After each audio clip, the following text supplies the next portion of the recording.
Hey, boys and girls. Yesterday you read the book Eat Kindness, and ooh, that book tore on my heartstrings. It was such a good one. Today you are going to be reading the nonfiction text, Kindness and Generosity, It Starts With Me. So if you haven't done that yet, go read it and then come back here. If you have, let's jump right in. So the first question wants you to go back to page 9. And the question is, what does it mean to have a heart of gold? So I'm going to reread this page and see if I can figure out the answer after rereading. She has a heart of gold. Have you ever heard someone say that?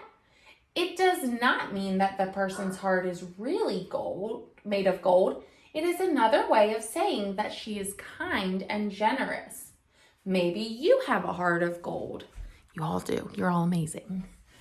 Read about some other kind kids. Think about what you would do if you were in their place. So right here, it tells us explicitly right in the text what it means to have a heart of gold. Okay? It tells us what it's not and what it is. So I think you should very easily be able to answer the question, what does it mean to have a heart of gold, just by looking in this text. Moving on, this one requires you to use a little bit more inferencing. So it says, what does this heading mean? And the heading is big-hearted heroes. So they're not going to say a big-hearted hero is like they did on the other page. So I'm going to read this page, listen, and think about what's happening in the story and how it makes sense for this heading to be big-hearted heroes.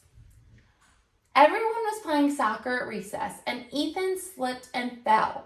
He cut his knee. He's really upset. Josh stops playing to see if Ethan is okay.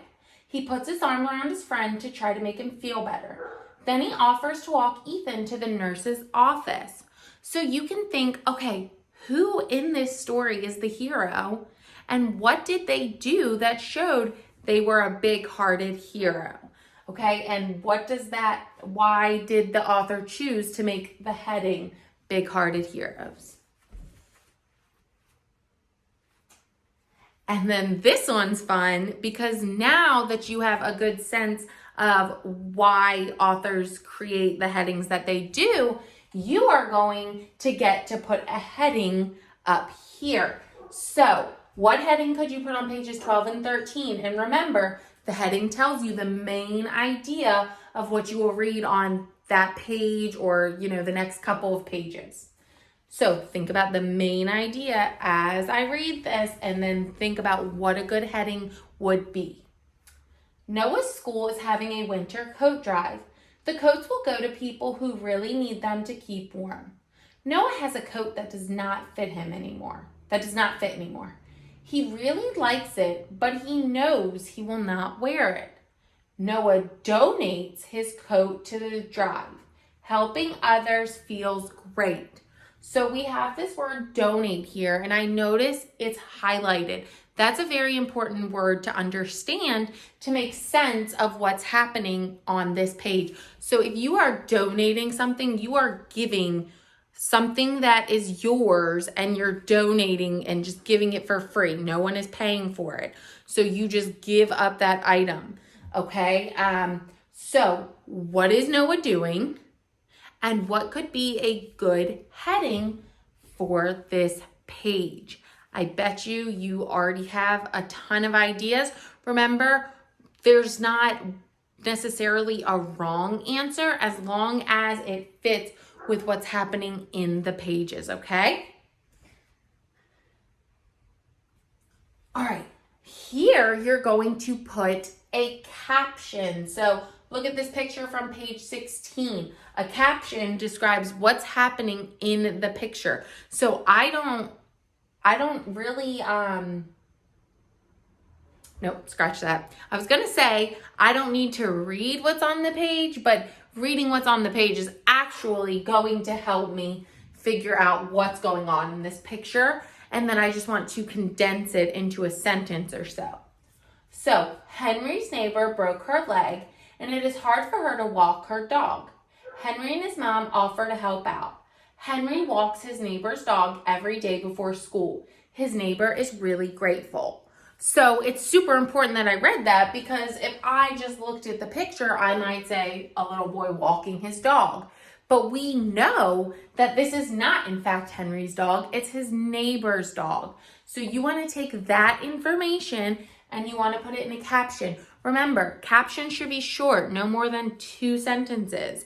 Okay, you don't want to put this whole chunk of writing in here. You just want a sentence or 2. Complete sentence or 2. And then looking at the same page, they want you to compare this act of kindness. So the fact that Henry's walking his neighbor's dog because she broke her leg, compare that to something that you've done that was kind before. How is it the same and how is it different? So for example, one time I had a neighbor who was a little bit older, and I saw she was struggling to carry in her groceries. So I said, hey, let me help you carry in your groceries. And she was very thankful. So just like Henry, I was helping my neighbor, but it was different because I only did it once, whereas Henry was walking the dog a couple times. So that's what I mean by compare and contrast. I love Venn diagrams. You guys know that we did one last week, or maybe it was the week before. They're all blending together, but you could do, the 2 circles in the Venn diagram and put how they're different on each side, but how they're the same in the middle.